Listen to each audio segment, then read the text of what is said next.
কথা দিচ্ছি সব মাটন রান্নার থেকে এই মাটন রান্নাটা সম্পূর্ণ আলাদা। তার কারণ আজকে রান্না করছি বিহারি স্টাইলের কুকার মাটন।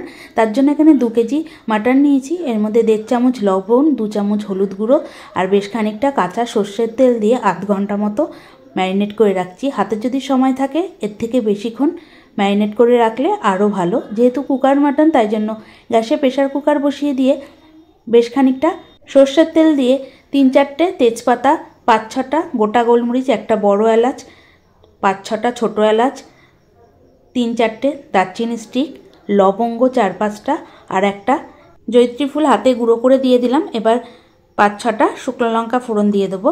তারপর দিয়ে দেবো প্রায় 500 গ্রাম পেঁয়াজ কুচি। পেঁয়াজ কুচিটা যত সুন্দর করে ভাজা হবে রান্নার রং কিন্তু তত সুন্দর হবে, তাই একটু ধৈর্য ধরে পেঁয়াজটা ভাজতে হবে যতক্ষণ না পেঁয়াজটা লাল হচ্ছে। মিডিয়াম আঁচে পেঁয়াজটা প্রায় 7 থেকে 8 মিনিট মতো ভেজে নিচ্ছি।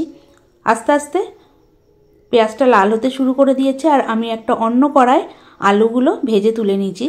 পেঁয়াজটা ভাজা হয়ে গেছে দেখে হয়তো বুঝতেই পাচ্ছেন কতটা লাল করে ভেজেছি। এবার ম্যারিনেট করা মাটনটা দিয়ে মিডিয়াম আঁচে প্রায় 7 থেকে 8 মিনিট মতো ভেজে যাব। আমি মাটনের ফ্যাটগুলো দিইনি, সেটা পরে দেব। এখন দিলে গলে যাবে, তাই জন্য তুলে রেখেছি, পরে দেব। এবার খুব ভালোভাবে ভেজে নিচ্ছি। এবার একটা মশলা তৈরি করে নেব। তার জন্য মিক্সির জারে স্বাদ অনুযায়ী শুকনো লঙ্কা, তারপর দিয়ে দিচ্ছি 3 থেকে 4 ইঞ্চি আদা, একটা বড় সাইজের রসুন। এবার তারপর দিয়ে গোটা জিরে ছোটো চামচের 2 চামচ, তারপর দিয়ে দিচ্ছি গোটা ধনে ছোটো চামচের 3 চামচ, 10-12টা গোলমরিচ আর দিয়ে দিলাম একটা জায়ফলের হাফের হাফ। তারপরে জল দিয়ে বেটে নিলাম। এদিকে মাটনটা বেশ খানিকক্ষণ ভাজা হয়ে গেছে। এর মধ্যে দিয়ে দিচ্ছি কাশ্মীরি লঙ্কার গুঁড়ো 2 চামচ দিয়ে খুব ভালোভাবে আবারও মিশিয়ে নিচ্ছি। তারপর বেটে রাখা মশলা দিয়ে বেশ খানিকক্ষণ মতো কষিয়ে নেব। রান্নাটার রং কিন্তু যত সুন্দর কষানো হবে তত সুন্দর হবে আর খেতেও খুবই সুন্দর হয় এই কষানোর জন্য। এবার এর মধ্যে দিয়ে দিচ্ছি স্বাদ অনুযায়ী লবণ। মাংসটা ম্যারিনেট করার সময় লবণ দিয়েছিলাম, তাই লবণটা একটু বুঝে শুনে দিতে হবে।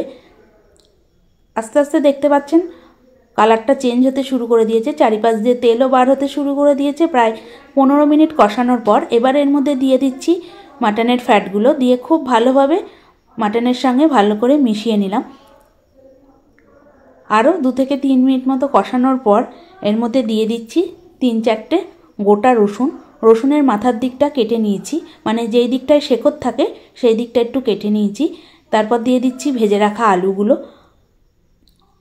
আলুগুলো দিয়ে মাটনের সঙ্গে ভালো করে মিশিয়ে এর মধ্যে পরিমাণ অনুযায়ী গরম জল দিয়ে দেবো। রান্নাটা কিন্তু একদম পাতলা ঝোল হবে না, আবার খুব যে মাখা মাখা হবে তাও কিন্তু না।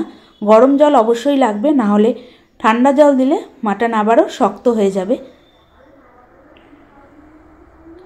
এখানে 2 কাপ জল দিয়ে দিলাম। ওপর থেকে দিয়ে দেবো 5-6টা শুকনো লঙ্কা আর কাঁচা লঙ্কা। এবার প্রেশার কুকারের ঢাকনা দিয়ে দিচ্ছি। ঢাকনা দিয়ে 2টো সিটি পড়ার অপেক্ষা করব। 2টো সিটি পড়ে গেছে, প্রেশার কুকারের ভেপারও খুলে এসছে। দেখুন ওপরে কত সুন্দর তেল ভেসে উঠেছে। বিহারি রান্নায় কিন্তু একটু বেশি পরিমাণে তেল লাগে। আলু মাটন সব সুন্দরভাবে সিদ্ধ হয়ে গেছে। তাহলে বাড়িতে এইভাবে বিহারি স্টাইল মাটন কারি করে দেখতে পারেন, আশা করি ভালো লাগবে।